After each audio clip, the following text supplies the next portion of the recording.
Azərbaycan məhkəmələri azad qərar qəbul etmir. Qərəzli qanunlar qəbul edir. Bu fakt. Bunu kimsə gizləyə bilməz.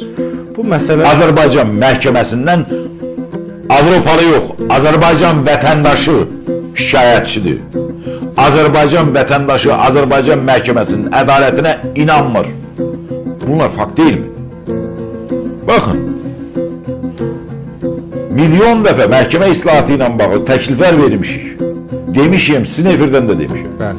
Ay hörmətli Azərbaycan hökuməti, birinci instansiya məhkəməsinin il ərzində, 2 il ərzində bir hakiminin 4 qərarı apellyasiya məhkəməsi tərəfindən ləğv olunursa, hakim barədə düşünməlisiniz, o hakimin ilə məşğul olmamalıdır.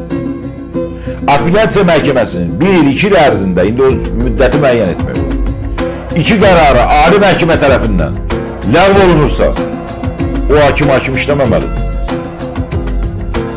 Ali məhkəmənin qərarı Avropa məhkəməsi tərəfindən ləğv olunursa, hakimə bəlli bir cəza tətbiq olunmalıdır. Niyə etmirlər? Heç bir cəza yoxdur. Niyə etmirlər bilirsinizmi? Aşağıdan yuxarı sifarişlər gedir. O hakimə deyəndə deyir ki, mənə belə demişlər, belə eləmişlər. Siz Azərbaycanda baş verən məhkəmə hadisələrinin nə qədər qanun pozuntularının olduğunu görmürsünüzmü? Təbii ki. Görürsünüzsə, demək ki, məhkəməsi azad olmayan bir ölkədə cinayətkar da bəzən haqlı kimi görür. Məhkəmə azad olmuş olsaydı, kimsə cürət etməzdi Azərbaycanda həbs olunan, hansısa bir hadisəyə görə həbs olunan adama bu siyasi dustaqdır desin. Siyasi dustaqlığın deyilmə səbəbi adamın siyasi mənsubiyyətinə görə tutulmasından daha çox məhkəmənin azad olmamasına görədir.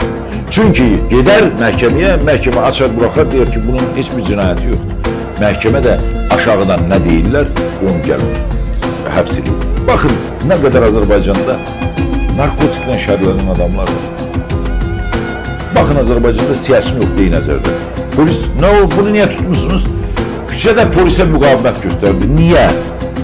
Və yaxud da küçədə metronun qarşısında inzibati xətalar məcəlləsinin tələblərini pozdu. Neynədir?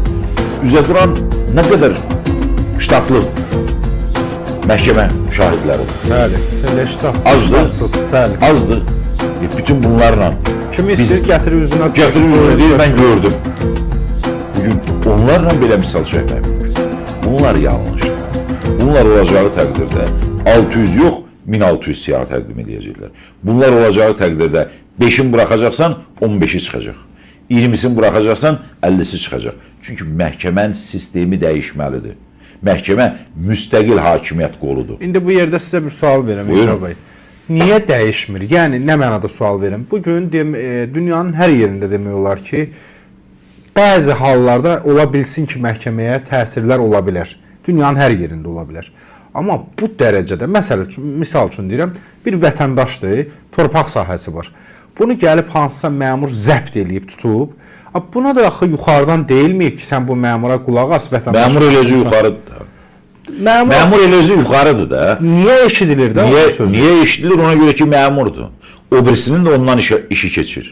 O birisinin də ondan asılacaq olur. Bu şəkildə. Bəs bu, üzr istəyirəm, ən azından ilkin başlanğıc üçün məhkəmə hüquq sisteminin sərbəst olması üçün nə etmək lazımdır? Siyasi iradə göstərmək lazımdır. Birinci növbədə siyasi iradə olmalıdır. Hakimiyyət, yəni vətəndaşlarla bağlı doğru qərar verin. Hakimiyyət bu istiqamətdə siyasi iradə ortalığa qoyarsa, yavaş-yavaş əyləşiklər də düzələcək. Heç vaxt heç kim iddia edə bilməz ki, rüşvətsiz, nə bilim, nəsiz bir cəmiyyət yaranacaq. Bizdə rüşvəti təkcə alanlar